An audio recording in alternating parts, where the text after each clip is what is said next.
Today we're going to do the first ride outside on this 3-year-old Warmblood Stallion. He has been a difficult horse up to this point in time. Just getting difficult getting him quiet enough to be ridden, you know, to get rid of the worry he had. He had a lot of worry about everything. Not so much belligerent, a little bit belligerent about things, but for the most part worried about things. So I've done all the stuff on the round pen. He steers well on the round pen, so it's time to come outside here. One thing I did do with him this morning was I turned him loose out. I saddled him up and turned him loose out here. He was actually turned loose out here when the tractor came in and drug the arena. But it's one way you can get those horses to run around and explore the situation. And if you think about it, they're not going to do anything any worse when you're on them than when they're saddled and loose. Okay? So, you know, that's one thing you can do if you're a little hesitant about the first ride outside on your horse, is let them go and do it on their own without you on their back. The thing I would not do is take your horse out there and lead it around like this and show it the sights. Okay? Some of the worst horses I've seen at clinics, you know, spooky type horses, stuff like that, have been the horses that people come in and lead them around and let them look at everything. And basically those horses, what makes them spookier is the fact that they understand you're not a very firm leader. You're like, oh, you want to look at the scary thing here, you want to look at the scary thing there. And that tends to make them more worried about anything. You're better off just turning them loose and letting them do it on their own than you're not having any influence on them at all. Whereas if you go out there and you do that, I'm not a firm leader type thing, they get kind of worried about that. You know, I see it all the time. People would, my place in Australia, people would bring me a horse to train or something. They'd get off the horse trailer, horse float, and the horse would look over there and the people would go with it. It would look over there and the people would go with it. It's very obvious in that situation who's in charge and who's not. Okay, so I think we're ready. I'm just going to go ahead and climb on. I usually start, like in an arena like this, I usually start out a little ways from the gate like that. And that the reason for that will become reasonably obvious here once I get going. If something goes wrong. He's a very tall horse.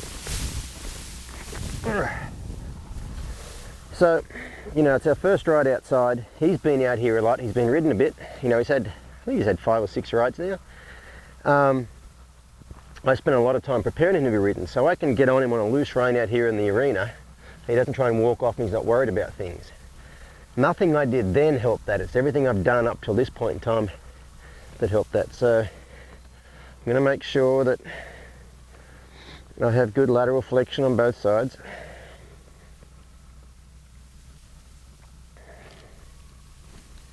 Now he's a bit sticky on this side. I'm going to wait till he gets a little softer and let go and then try that again. I'm going to pick up, see he's a bit stiff right there. So I'm going to wait till he gives it to me and let go. I'll reach down again. He's a bit sticky right there. I'll wait till he gives it to me and let go.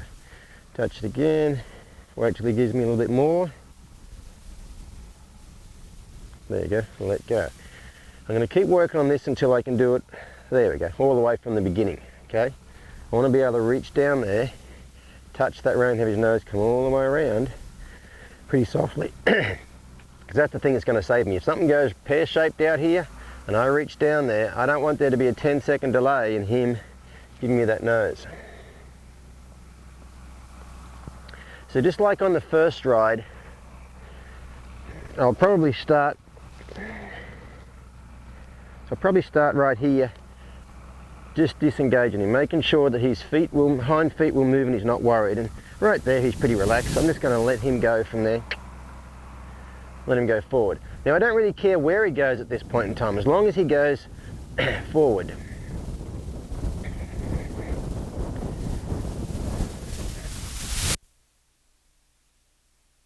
Any in particular, I just want him to go forward. We've got the added bonus of the guy with the scraper over here in the tractor, so that's always good. Now, see what's happening here? He walked over to this corner. I'm going to see if he wants to stay here, because this will affect what we do. No, he's going the other way. Nope, he's going to stay here. So I just want you to watch this for a second. This is the gate. Horses are always... See, come over here and almost came to a stop. And so this would affect my steering. He just wants to hang out on this end of the arena. I'm not going to be able to steer him up that way. So the first thing I want to do is get rid of this desire to be down here before I try to make him go up there. So I'm just going to let him wander along here. And I'm just looking to see where he goes next. You know, he followed that fence line up there, it'd be great. But he's probably going to just turn back over to the left here and take me back over to this end fence.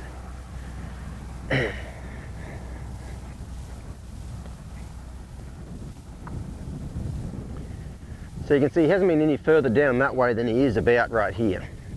So what I'm going to start doing, you know, you're making the wrong thing hard and the right thing easy. The wrong thing at this point in time, excuse me, would be to hang out down this end of the arena. So when he comes down, oh, hang on, he's going to go the other way. What I was about to do down there was start disengaging him over there. And I was going to disengage him and then disengage him a little right now. This gate. This seems to be the place he wants to be the most. Get around and disengage him a little, okay? Now he hasn't been down there yet, but he has here, so I want him to start thinking that this place here is the place where all the work happens. And what I'm doing right here, up until now, every time I've ever asked him to do anything, when he's done it, I've let go. Right now, I'm disengaging him here, and I'm not letting go. I want him to start looking for somewhere else to go. I want him to think, how the hell do I get out of this? And right now he's starting to spiral away from this gate, and right there I'm going to let him go. Now you might notice just doing that, this is the furthest he's come in this direction. Now I didn't tell him to come over here, but I just told him over there's not a whole lot of fun. So he goes, well, okay, I'll go out here and have a look and see what it's like out here. If you've done all your homework leading up to this point in time, they shouldn't get terribly uptight about that.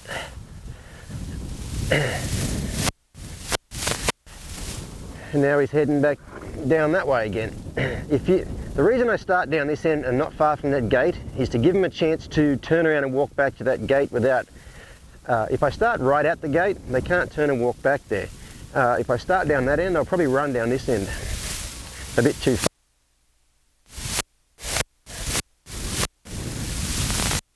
Now, there's only one place he's been very consistently, which was that corner. So that's the place I'm going to start and make that the bad place. Every other place is good. And then as time goes on, maybe today, maybe tomorrow, maybe the next day, we're going to start to make more places bad and less places good. Depending how he is. You know, if he was to carry me down this end of the arena, like he's doing right now, I probably wouldn't keep on that down there. But if every day that place down there was the place he wanted to be, and down here he didn't want to be, I would make that harder and harder work. But this is good because he's decided to come down this end and have a bit of a look around. And really, so far I haven't steered him. The only time I've done anything, excuse me, the only time I've done anything was when he was down in that corner. So this is basically what he did. If you look at the, you know, the footage of him out here on his own, this is kind of what he did. He just kind of went all over the place. Wandered over here and wandered over there and had a bit of a look around.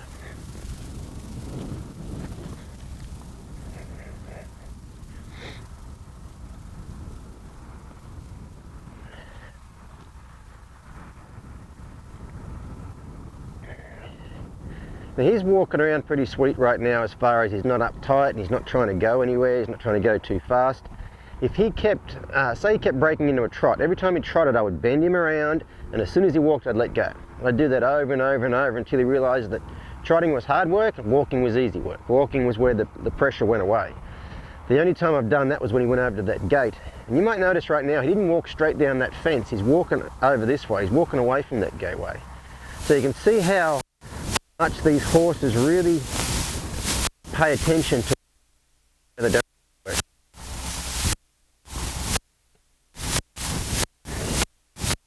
So right now he's quite good. You know, people, has anybody here ever started young horses? And, you know, quite a few people say yes. When I say, what do those horses ride either in the arena or outside like for the first time?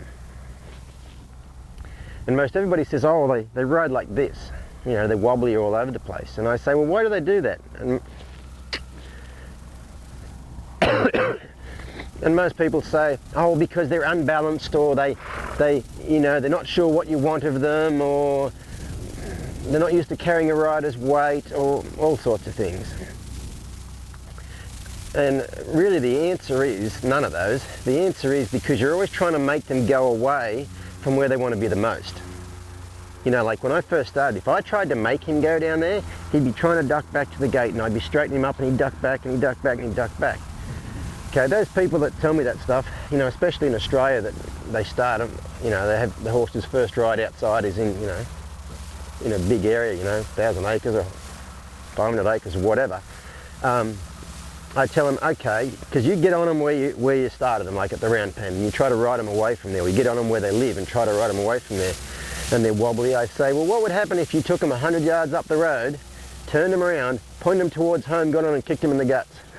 There would not be any wobbling. It would be a perfectly straight line coming home. So all that wobbling stuff has nothing to do with the inability to carry a rider in a straight line. It has to do with the fact that you're always trying to make them go away from where they want to be the most.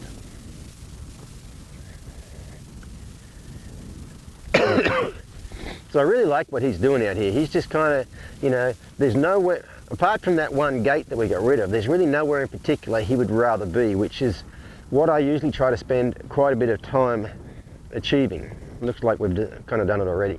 So I'm going to ask him to trot here in a minute, but I'm not going to ask him to trot going this way for now, because down there was where he wanted to be. So if I ask him to trot right now, he might get excited and get a rush of blood and run too fast down there. I'm just going to wait till we get down here, and as we head back up the other way, I'm going to ask him to trot.